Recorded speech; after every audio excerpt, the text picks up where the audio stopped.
পুলিশের উপর হামলাকারী ও ফ্যাসিবাদের দোসর গণজাগরণ মঞ্চের মুখপাত্র লাকি আক্তারকে গ্রেপ্তার করেছে শাহবাগ থানা পুলিশ। এবার আর ছাড় নয়, অবশেষে গ্রেপ্তার হচ্ছে শাহবাগী লাকি, নেওয়া হবে রিমান্ডেও। দেশ ও জাতির এই শত্রুকে 24 ঘন্টার মধ্যে গ্রেপ্তারের দাবিতে উত্তাল গোটা দেশ।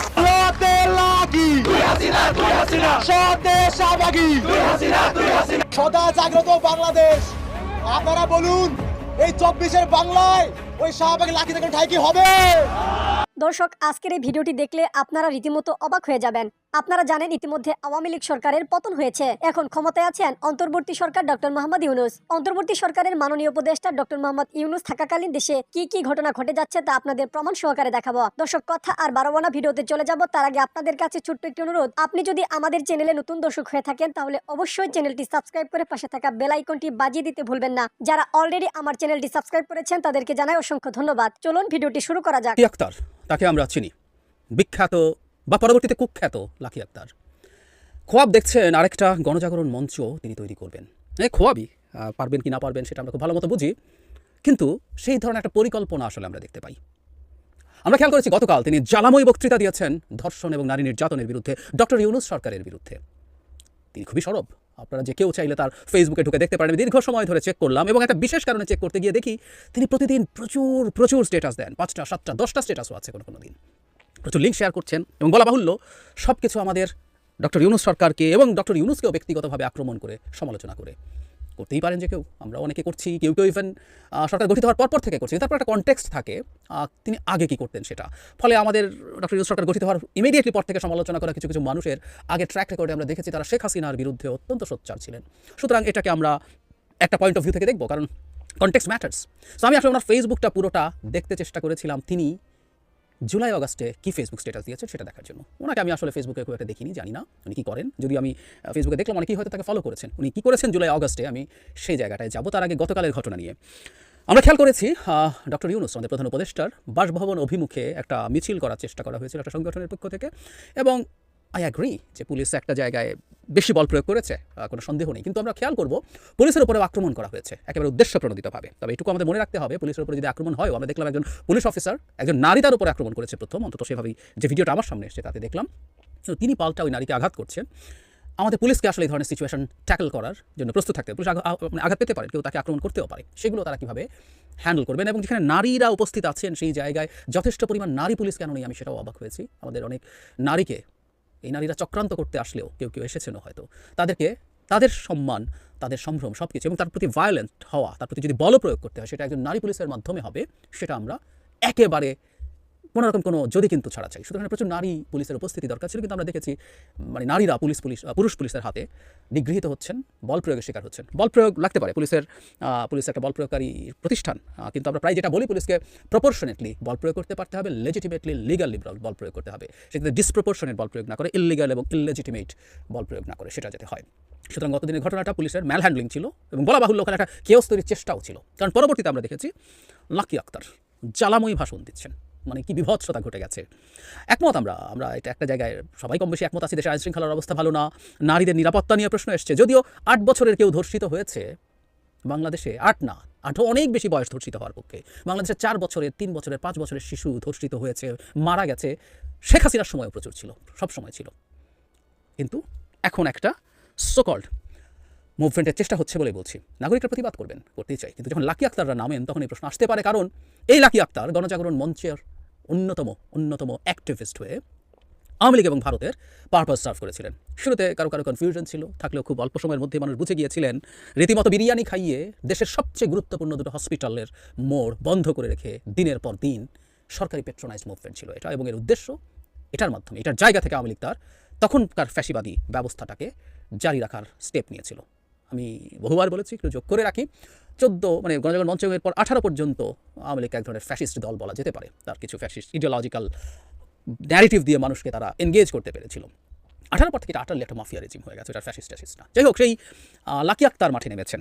লাকি আক্তার কী করছেন আসলে? আমি তার ফেসবুকে ঢুকেছিলাম, যেখানে অসংখ্য স্ট্যাটাস, এগুলো নিচে স্ক্রল করাই কঠিন হচ্ছিল। প্রতিদিন তিনি এত কিছু লিখছেন, এত কিছু বলছেন, বিদ্রুপ তুচ্ছতাচ্ছিল্য আমাদের প্রধান উপদেষ্টাদেরকে করছেন, প্রতিটা মন্তব্য ধরে লিঙ্ক শেয়ার করছেন, যে কেউ দেখে আসতে পারেন।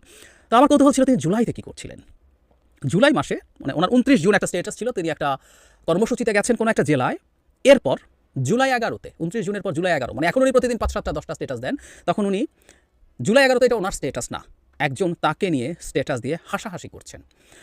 মানে কেউ একজন লিখেছিলেন শাহবাগে যোগ দিবি কখন, তখন 11 জুলাই আমাদের স্টুডেন্টরা রাস্তায় নেমেছে কোটা বিরোধী আন্দোলনে, শাহবাগে বসছে তারা। লাকি আক্তার ফাজলামো করছেন, শাহবাগ দিয়ে একটা যোগ চিহ্ন, মানে উনি শাহবাগে যোগ দিয়েছেন, এটা ফাজলামোর বিষয় লাকি আক্তারের কাছে। 11 তারিখে ওনার স্ট্যাটাস, উনি 29 তারিখ স্ট্যাটাস দিয়েছিলেন। 11 তারিখে আরেকজন তাকে ট্যাগ করেছে, সেই ট্যাগে তারাও হাসাহাসি করছেন, যিনি তাকে ট্যাগ করে আপু ফানি ইমোজি। জুলাই 15-তে ঢাকা ইউনিভার্সিটিতে পেটানো হলো, আমাদের বোনদেরকে কি বিভৎসভাবে পেটানো হয়েছে, রক্তাক্ত করা হয়েছে আমরা দেখেছি। 16 সাইদ মারা গেলেন, আরও 5 জন, মোট 6 জন মারা গেলেন, 17 50 জন মারা গেলেন, 18 70-80 জন, বাড়তেই থাকলো ডেথ টোল। লাকি আক্তারের ঘুম ভাঙে না, ওনার ঘুম ভাঙলো জুলাই 30, ছাত্র জনতার উপর হত্যাযজ্ঞের প্রতিবাদে ওনার একটা গান উনি পোস্ট করেছেন জুলাই 30। জুলাই 31-এ তাকে ওই গানটাই ট্যাগ করেছেন আরেকজন, এই হচ্ছে তার স্ট্যাটাস। এরপর which is very funny and interesting, I must say, তাতেই বুঝবো আসলে উনি এই গানটা কেন স্ট্যাটাস শেয়ার করেছেন। জুলাই অগাস্টে তার এর পরের স্ট্যাটাস, একজন স্ট্যাটাস তিনি শেয়ার করেছেন, বৌদ্ধ ভিক্ষুরা ওই যে বন্যা হয়েছিল সেখানে ত্রাণ বিতরণ করছেন। 22 তারিখ মানে বাংলাদেশ, 22 অগস্ট বাংলাদেশে এত কিছু ঘটে গেল। 5 তারিখ শেখ হাসিনার পতন এবং পালিয়ে যাওয়া, মানে কে সেলিব্রেট করে নাই? শেখ হাসিনা এবং তার হালুয়া রুটি খাওয়া মানুষের বাইরে কে সেলিব্রেট করে নাই? আসলে আওয়ামী লীগারদেরকেও যারা সমর্থন করেন, বংশ পরম্পরায় ভোট দিয়েছেন, কোনো বেনিফিট নেন নাই, তাদেরকেও সেলিব্রেট করতে দেখেছি। কিন্তু তিনি তার শোক, বুঝতে পারছি তিনি খুবই শোকে আক্রান্ত ছিলেন, তার এই শোক প্রাথমিকভাবে কেটেছে দীর্ঘ 17 দিন পর 22 তারিখ তার স্ট্যাটাস দিতে ইচ্ছে করলো বন্যা নিয়ে। তারপর বলা বাহুল্য তিনি প্রচণ্ড গতিতে সরকার বিরোধী যুদ্ধে লড়াইয়ে নেমে পড়লেন। লাকি আক্তার একজন বর্বর, আমি বর্বর শব্দটা আসলে জেনে শুনে বলছি, আমি ইদানিং বলছি একটা কথা যে বর্বর শেখ হাসিনাকে যারা সমর্থন করেন, মানে আওয়ামী লীগকেও পরবর্তীতে অন্য কারো নেতৃত্ব হলে করলেও করতে পারেন, সবাইকে বিদ্যমান যে দলগুলো আছে সেগুলো করতে হবে না, ভিন্ন মতাদর্শ ভিন্ন মতামত থাকতে পারে, ওনার তো নিজেরই একটা দল আছে। এই লাকি আক্তারদের জন্যই আসলে এই দলটা, তাদের দলটা আওয়ামী লীগের সহযোগী কিনা এসব প্রশ্ন অনেকে করেন, ওদের বি টিম কিনা এসব প্রশ্ন অনেকেই করেন জাস্ট বিকজ অফ দিস।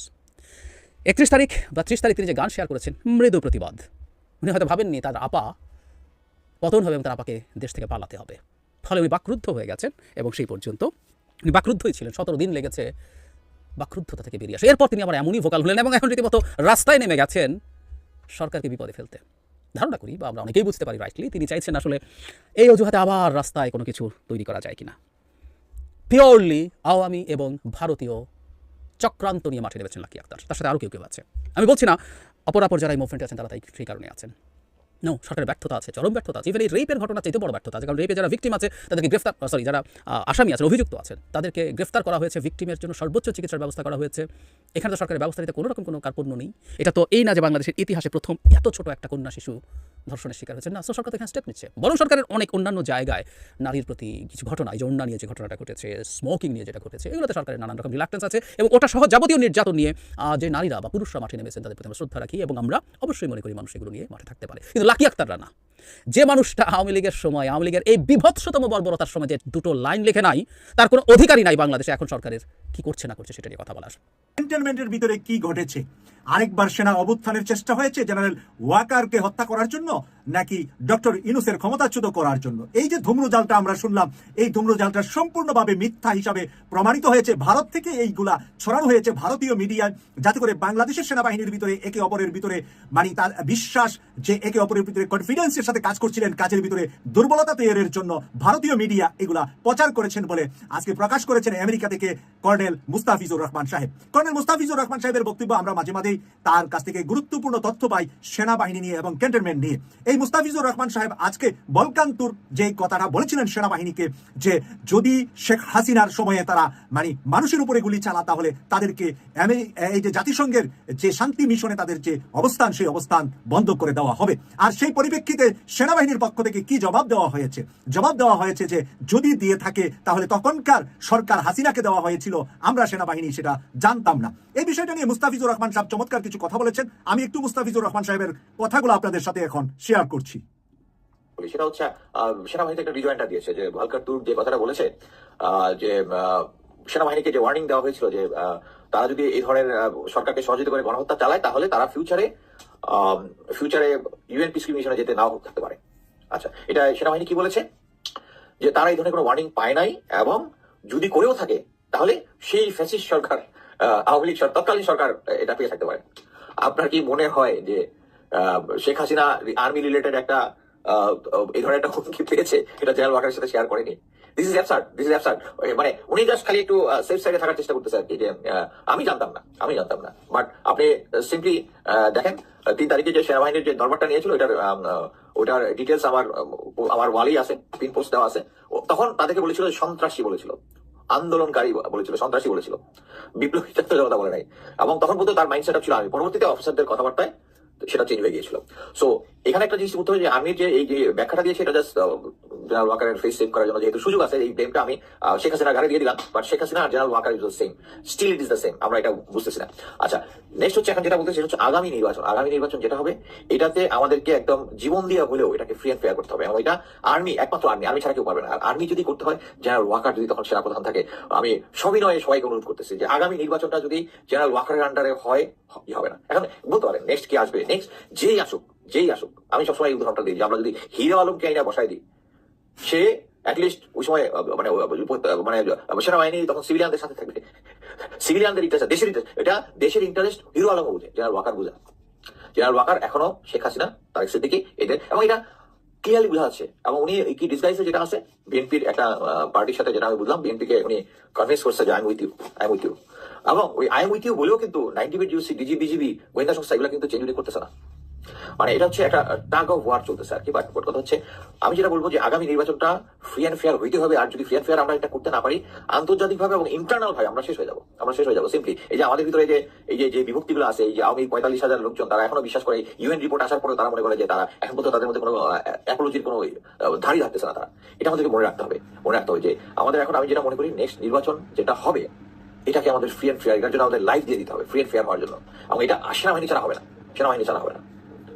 এবং জেনারেল ওয়াকার থাকলে এটা ফ্রি অ্যান্ড ফেয়ার হবে না, গ্যারান্টি। প্রিয় দর্শক, আপনারা শুনলেন যে জেনারেল ওয়াকারুজ্জামান থাকা অবস্থায় যদি আগামী সংসদ নির্বাচন হয়, তাহলে এটা ফ্রি অ্যান্ড ফেয়ার হবে না। এটাকে বিতর্কিত করা হবে সেই কারণে যে যাতে করে হাসিনা এবং সারা দুনিয়াকে ভারত বলতে পারে যে হাসিনার সময়ে ফ্রি অ্যান্ড ফেয়ার হয় নাই নির্বাচন, ভারতকে দোষারোপ করেছিল।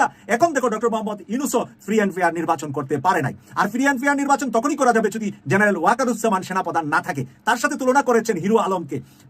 কর্নেল মুস্তাফিজুর রহমানের ওই কথায় আমার মুখে হাসি চলে আসছিল, ওনার কথাটা আপনাদেরকে শোনাচ্ছিলাম, সেই জন্য জুড়ে হাসলাম না, যে হিরো আলমও জেনারেল ওয়াকারুজ্জামান চাইতে বেশি দেশপ্রেমী।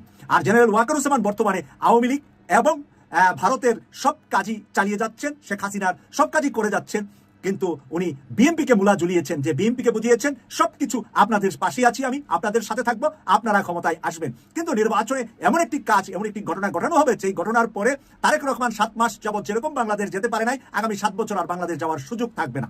এমন কিছু ব্যাড ঘটনা তারা ঘটাবে ভারতের পলিসি এবং তাদের পলিসির মাধ্যমে, যেটার কারণে বিএনপিকে একেবারে ডিসমিস করে দেওয়ার জন্য, নিষ্পেষিত করে দেওয়ার জন্য সেই পরিকল্পনা কিন্তু এটে বসে আছে। কিন্তু বর্তমান সময়ে বিএনপির কিছু মুখপাত্র বাংলাদেশে আছেন যারা মানে কে শুধু করতেছেন আসলে ভারতের সুরে, রয়ের সুরে, মানে বিজেপির নেতাদের সুরে তারা বাংলাদেশে গান গাচ্ছেন।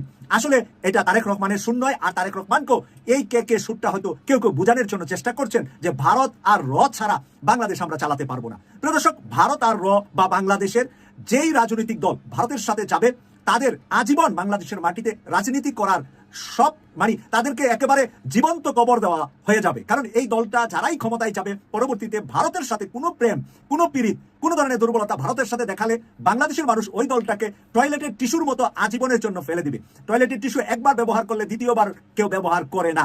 অন্যরকম ভাবে এটা যেই দলই হোক, আমি বলছি না বিএনপি করবে আর বিএনপিকে ফেলে দিবে। এটা যদি জামাত করে ভারতের সাথে পীড়িত, তাহলে জামাতকেও ফেলে দিবে, বিএনপি করলে বিএনপিকেও ফেলে।